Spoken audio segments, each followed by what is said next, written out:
Assalamualaikum warahmatullahi wabarakatuh. Bismillahirrahmanirrahim. Alhamdulillahirabbil alamin.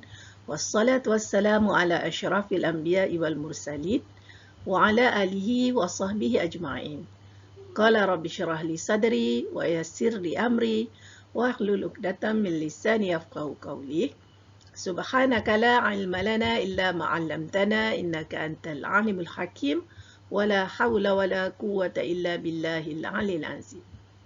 Para pelajar sekalian, kelas kita pada hari ini ialah mata pelajaran ibadat darjah 6, pelajaran yang ketiga, zakat fitrah siri yang pertama.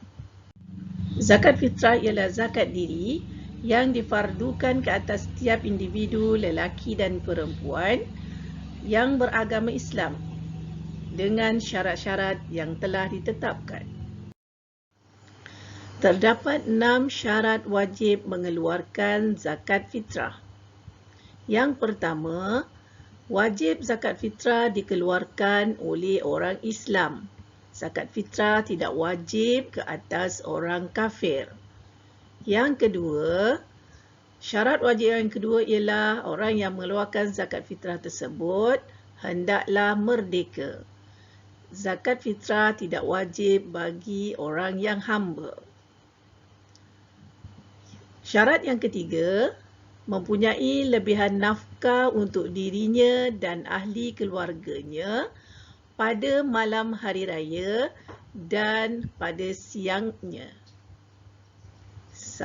Syarat yang keempat ialah mempunyai lebihan belanja setelah membeli pakaian untuk dirinya dan ahli keluarganya sekadarnya.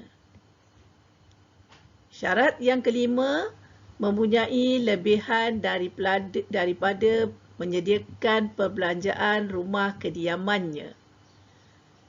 Dan syarat yang keenam ialah mempunyai lebihan setelah dia menyediakan perbelanjaan untuk khadamnya ataupun orang suruhannya. Sekiranya terdapat seseorang yang mempunyai hutang yang banyak dan pendapatannya kurang daripada hutang yang dimilikinya, adakah dia wajib mengeluarkan zakat fitrah? Orang yang mempunyai hutang yang lebih banyak daripada pendapatannya tidak terkecuali untuk membayar zakat fitrah. Dia tetap wajib mengeluarkan zakat fitrahnya. Waktu mengeluarkan zakat fitrah dan hukumnya. Terdapat 5 waktu mengeluarkan zakat fitrah. Yang pertama, waktu wajib. Wajib mengeluarkan zakat fitrah setelah terbenam matahari akhir Ramadan. Bermaksud telah masuk bulan Syawal. Waktu harus pula ialah harus mengeluarkan zakat fitrah bermula dari awal Ramadan. Sunat mengeluarkan zakat fitrah sebelum solat hari raya. Makruh mengeluarkan zakat fitrah pada akhir 1 Syawal. Dan haram mengeluarkan zakat fitrah selepas 1 Syawal. Apakah hukum mengeluarkan zakat fitrah bagi orang yang mati ataupun orang yang lahir selepas atau sebelum terbenam matahari pada akhir Ramadan? Situasi yang pertama, wajib mengeluarkan zakat bagi orang yang mati selepas terbenam matahari akhir Ramadan. Ini bermaksud orang yang mati atau meninggal dunia ini telah pun berjumpa bulan Ramadan dan Syawal. Tidak wajib mengeluarkan zakat fitrah bagi orang yang mati sebelum terbenam matahari akhir Ramadan, kerana orang ini hanya berjumpa bulan Ramadan tetapi tidak berjumpa ataupun tidak hidup dalam bulan Syawal. Tidak wajib juga mengeluarkan zakat fitrah bagi bayi yang lahir selepas terbenam matahari akhir Ramadan, kerana bayi ini hidup dalam bulan Syawal, tidak hidup dalam bulan Ramadan. Syarat bagi orang yang wajib dikeluarkan zakat fitrah ialah apabila dia hidup pada kedua-dua bulan iaitu Ramadan dan Syawal. Berapakah kadar zakat fitrah? Kadar zakat fitrah ialah 1 gantang makanan asasi bagi sesebuah negeri.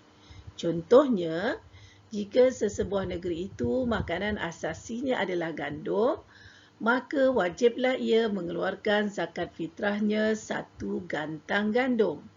Sekiranya dalam sebuah negeri itu makanan asasinya adalah beras, maka wajiblah ia mengeluarkan zakat fitrah 1 gantang beras.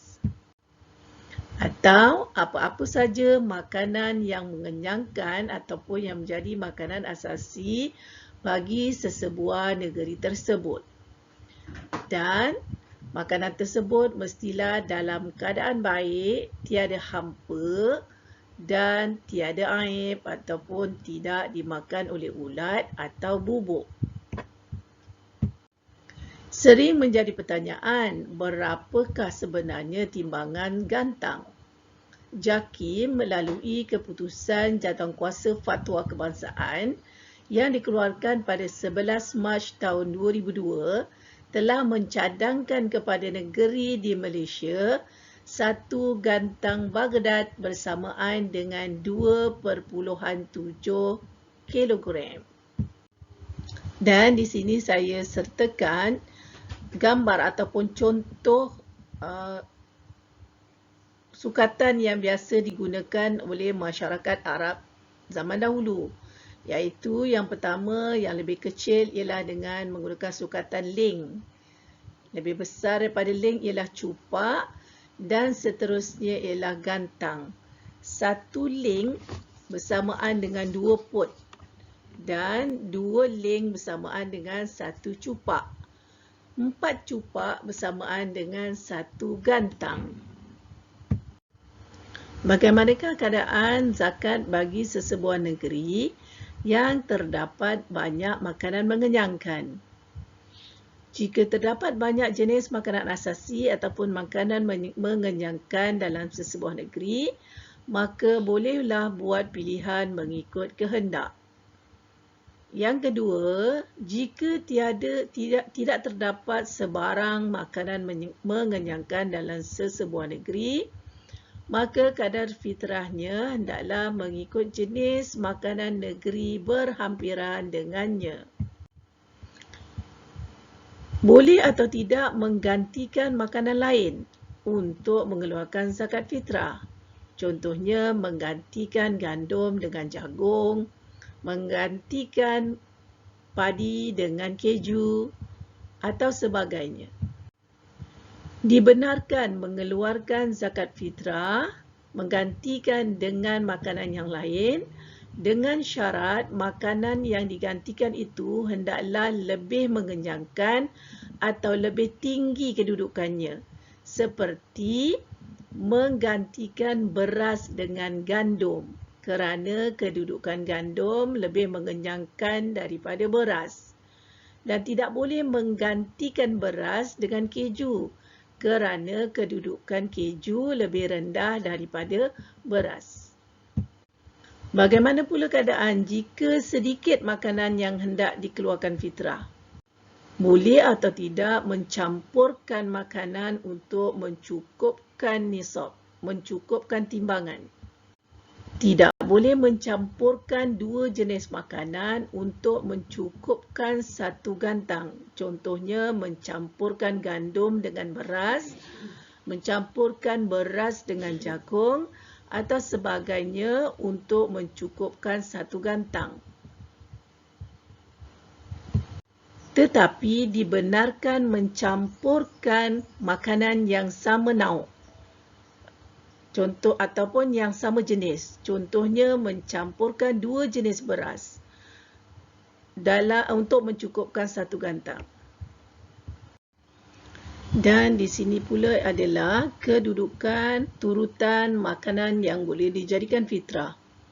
Yang pertama ialah gandum, kemudian barley, yang ketiga jagung, yang keempat beras, yang kelima kacang kuda, yang keenam kacang dal, 7 kacang pul, 8 kurma, 9 kismis, yang ke-10 keju dan yang ke-11 ialah susu. Para pelajar sekalian, setelah mengetahui 7 isi pelajaran pada hari ini, sebelum kita akhiri pelajaran kita, jangan lupa untuk menjawab soalan-soalan yang telah disediakan.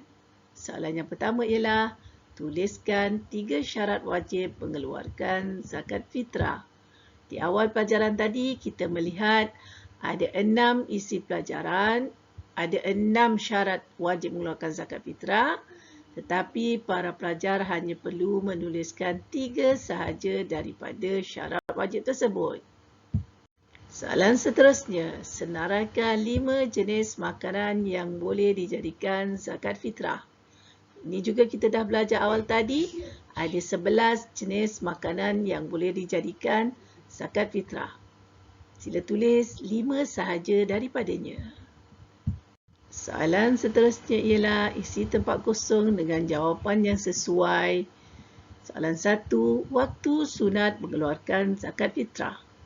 Soalan yang kedua, kadar sukatan mengeluarkan zakat fitrah. Soalan seterusnya, zakat fitrah bagi negara yang tiada makanan asasi. Dan soalan yang keempat, zakat fitrah bagi negara yang makanannya adalah gandum. Selamat mencuba. Sekian saja kelas kita untuk hari ini. Jangan lupa ambil nota-nota pelajaran anda. Jangan lupa jawab soalan yang diberikan. Sampai kita jumpa lagi. Assalamualaikum warahmatullahi wabarakatuh.